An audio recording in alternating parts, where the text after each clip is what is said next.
Joining me now to discuss is the senator who introduced that no confidence resolution. Roger Marshall is on the phone. Senator, good to have you back with us, sir. Thank you very much.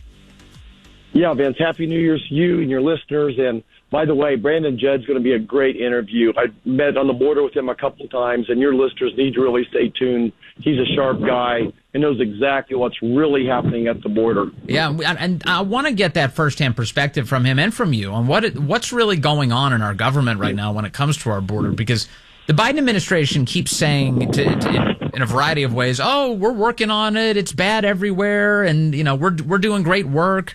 But that's not the case, is it, Senator? No, not at all. No, don't listen to what they say. Watch what they do. It's very clear to me, and I'm not sure I even understood the depth of this a month ago, but it's very clear based upon what the Democrats said on the Senate floor yesterday, the conversations that I'm having in the hallway, is that you and I perceive the problem at the border as a national security problem. First and foremost, it's a national security problem. They see it as an immigration opportunity. They want this chaos. They like it just the way it is.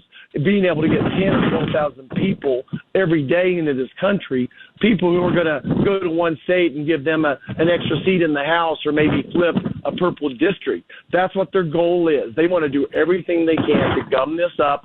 But to me, this has always been a national security issue.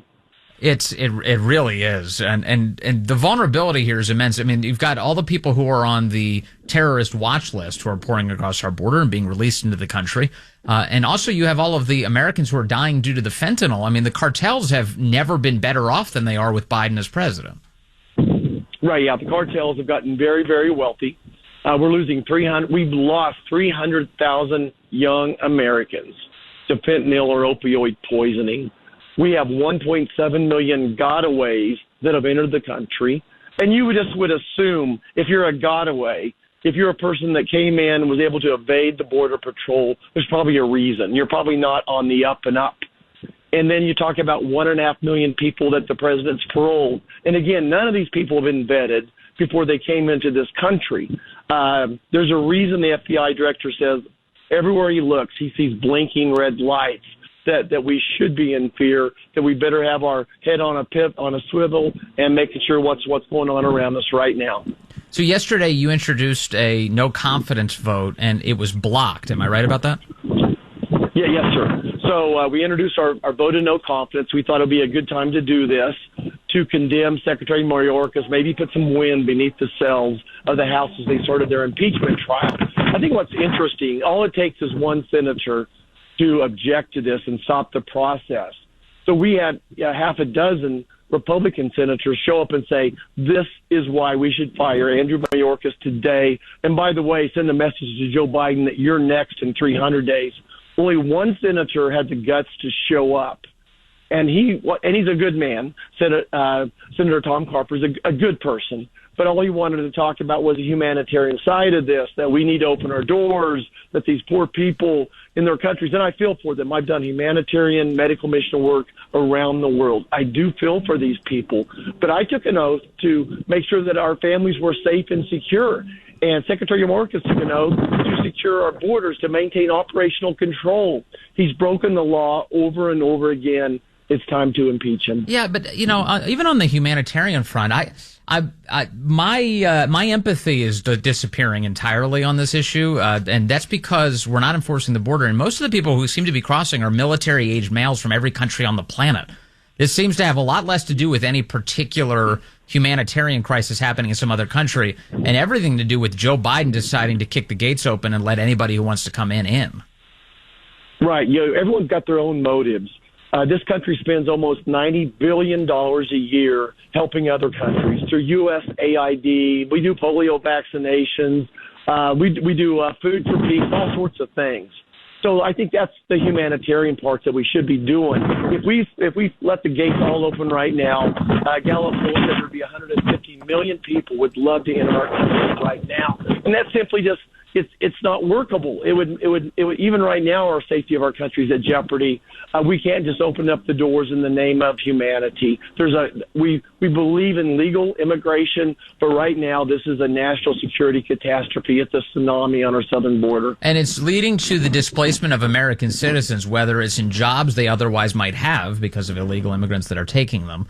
And of course, the people who are taking advantage of those illegal immigrants within the business community, we saw this out of Brooklyn. There's a high school in Brooklyn overnight because of all of the intense storms, James Madison High School, where they brought in nearly 2,000 illegal immigrants to live inside of the high school, at least for the time being, leaving many of these students. They're poor now. Two-thirds of the students there are economically disadvantaged. They're learning from home now. The disaster that we saw during COVID. These are American citizens who are being displaced for illegal immigrants, Senator. Yeah, that's right. And I guess I found out they're supposed to have a dance this week, and maybe the dance is canceled. And I think about all the tragedies of COVID, making our kids stay home is one of them. The kids that missed their junior, senior prom, the kids that missed their state track meets, all those types of things came back to mind. Yeah. But even America has enough money to do the right things. But we're spending $500 billion a year now taking care of these millions of people that are in the country illegally. And at the end of the day, is that pushing a veteran, down the line? Is that pushing a senior citizen away from the food bank? Yeah, you're right. We're now putting other people that are illegal in this country ahead of our own citizens. That's not right. It's not fair. No one. I just don't know how some of my friends across the aisle can go to sleep at night.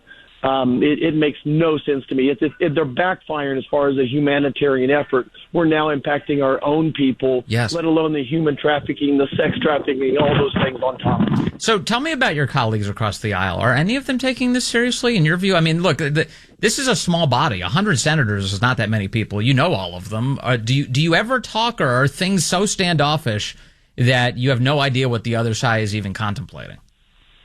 Right. We have conversations, and I think quietly some of my colleagues across the aisle are whispering, we hope you all figure this out. We hope we figure out a way to secure the border and fix this broken immigration system.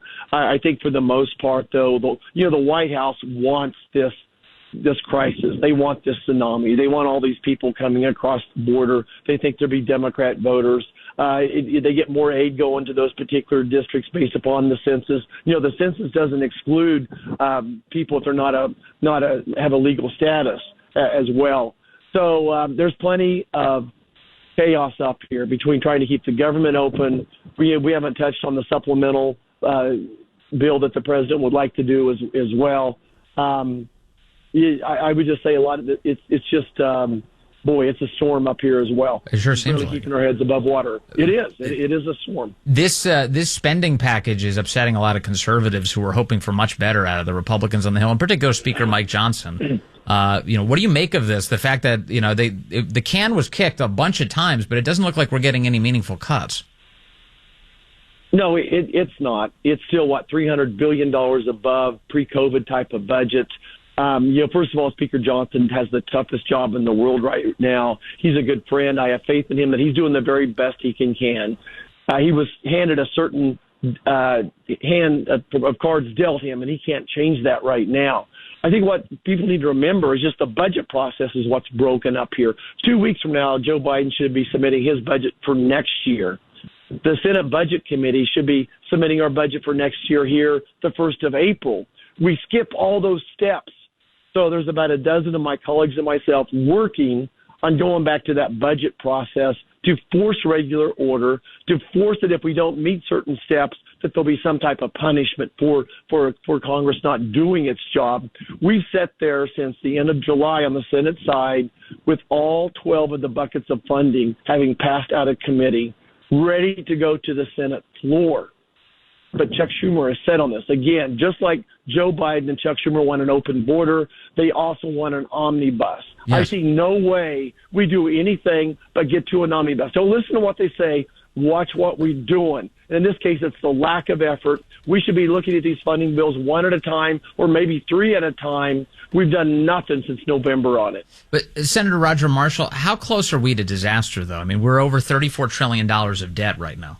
and unlimited, unbelievable amounts of money being printed all the time in order to cover all of the expenses that the government keeps authorizing. How close are we to doom, sir? Yeah, well, Vince, if you presented your financial ledger to a bank like the government has now, they would not loan you any money. And I'm hesitant to say because I don't know, but I do tell you every day there's more and more senators that we're talking to that are waking up and agree with me that this is the number one, our national debt is the number one long-term threat to our national security, our well-being, whether you want good schools, roads and bridges, or a strong military. The amount of money we're paying in interest now is just unsustainable, that we are upside down. Thank goodness we do have a relatively strong economy, not as strong as the president might be saying, but we're a resilient country. I'm very concerned about it. The first thing we have to do is that we have a spending problem. We got to slow down the spending. It's just that simple. I think if we could slow down the spending and basically go to a flatline budget for 2 or 3 years, we could right this ship. Yeah, boy, do we need. And by the way, those interest payments now outpace defense spending. We're now paying more on the interest on the debt than we are for the entire United States military. Senator Roger Marshall, thank you very much for your time today. Always appreciate you joining us here on the show, sir.